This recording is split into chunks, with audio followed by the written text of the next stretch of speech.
Bienvenidos a Archivos del Tiempo Podcast.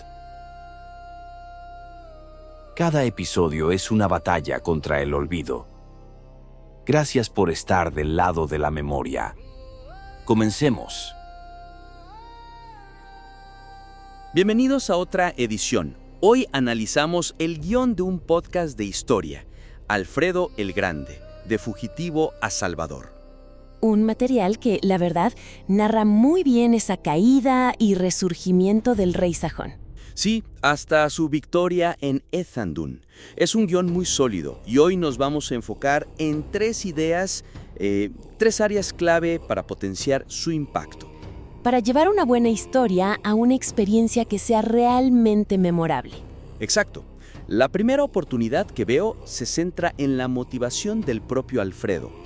El guión es excelente narrando qué hizo, pero creo que podré explorar mucho más a fondo el por qué. Totalmente.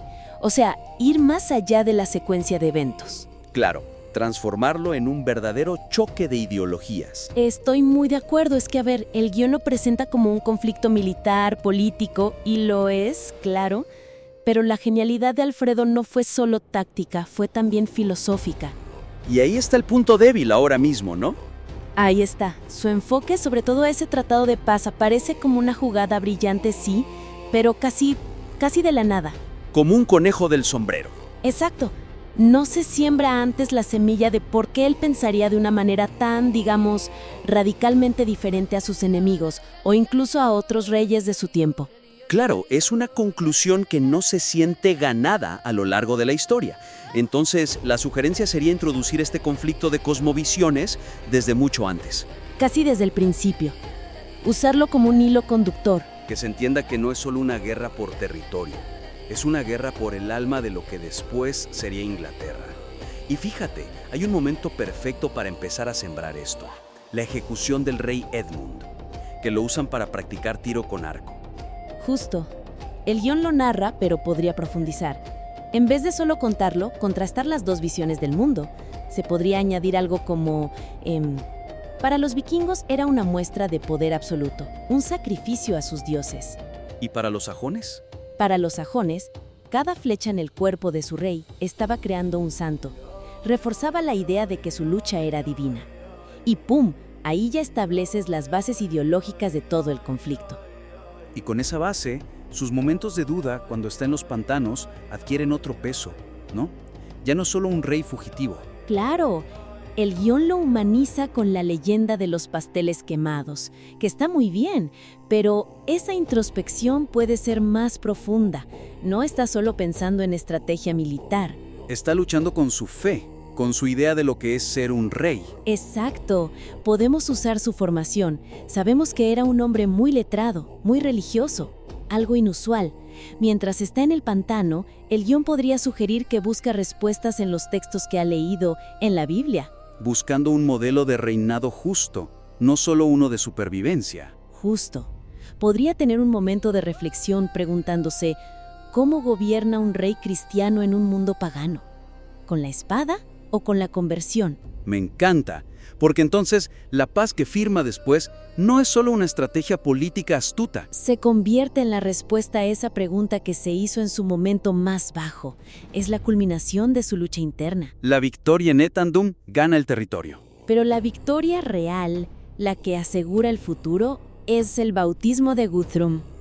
Al sembrar estas ideas antes, esa decisión final se siente inevitable, lógica y mucho más poderosa. Se convierte en el verdadero clímax temático. Eso es. Claro, y para que ese clímax funcione, el oyente tiene que estar metido en la historia al 100%. No se puede salir. Exacto. Y eso me lleva a pensar en ciertos momentos del guión donde esa inmersión, corre un poco de peligro.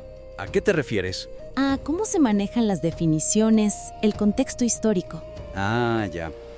Es un punto interesante, porque el guión lo hace bien en el sentido de que no asume que el oyente es un experto. Sí, y eso es fundamental.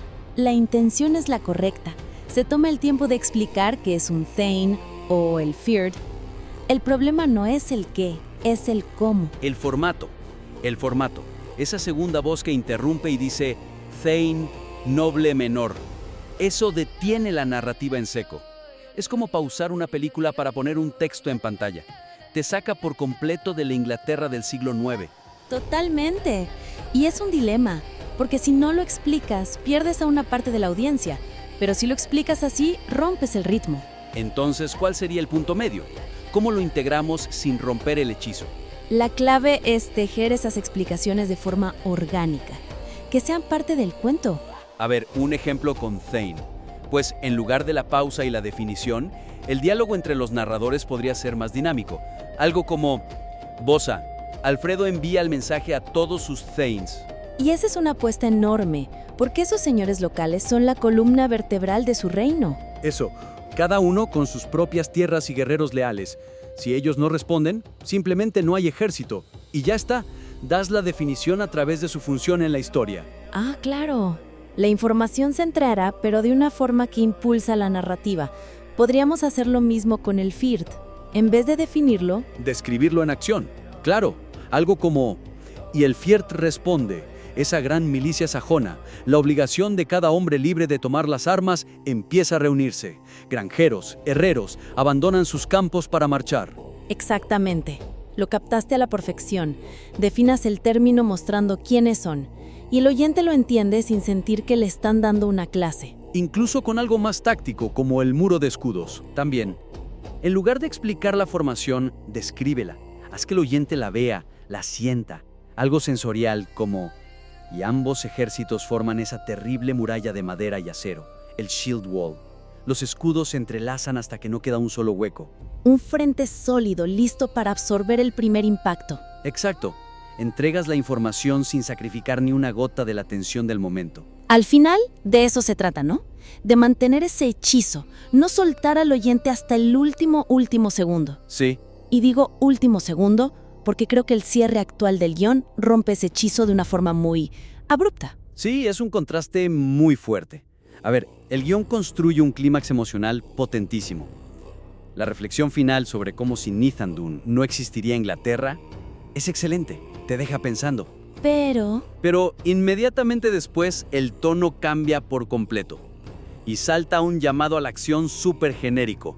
Suscríbete, deja 5 estrellas, comparte. Se siente como un anuncio. Has llevado al oyente a la cima de una montaña épica y de repente le pides que llene una encuesta. Se pierde la magia. Esa es la descripción perfecta. La desconexión es total.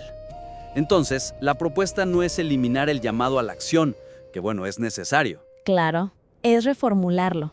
Que se sienta como una extensión de los temas del episodio. Estrategia, legado, construir una comunidad. Hacer que sea parte de la experiencia, no un apéndice comercial. ¿Y cómo se podría hacer eso? Usando el mismo lenguaje de la historia. Por ejemplo, en vez del típico ¿qué otra batalla quieren que cubramos?, se podría plantear de forma más estratégica. ¿Cómo? Alfredo eligió su campo de batalla en Essendon. Ahora ustedes eligen el nuestro. Díganos, ¿qué otro momento decisivo de la historia debemos asediar? Dejen sus órdenes de batalla en los comentarios. Ah, es mucho más atractivo. Te mantiene en el mismo universo. Y para pedir que se suscriban, se podría ligar con el legado de Alfredo. Justo. El guión ya menciona cómo construyó una red de fortalezas, los Worth. Para asegurar el futuro de su reino. Pues el llamado a la acción podría ser: Alfredo construyó una red de fortalezas para asegurar el futuro de Wessex. Ustedes pueden fortalecer este espacio, ayudarnos a construir una defensa contra el olvido simplemente suscribiéndose. Me gusta. Convierte al oyente en un miembro activo de la fortaleza. Exacto. Una acción simple como hacer clic se siente como un acto de apoyo, alineado con el espíritu de la historia. Le da más significado. Totalmente.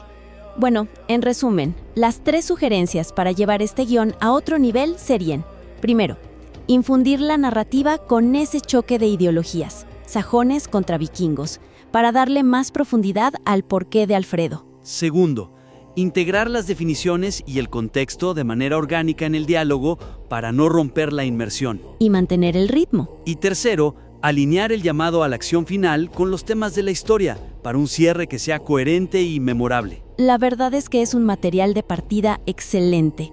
Estas ideas no son para corregir, sino para potenciar lo que ya funciona muy bien.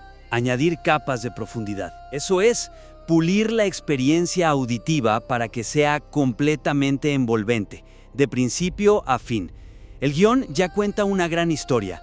Estos ajustes pueden ayudar a que se convierta en una experiencia inolvidable. El trabajo es muy prometedor. Te invitamos a considerar estas sugerencias y, si lo deseas, a enviarnos una nueva versión para continuar el análisis. ¡Hasta la próxima! El tiempo avanza, pero la historia nunca se detiene. Gracias por escuchar y hasta nuestro próximo encuentro.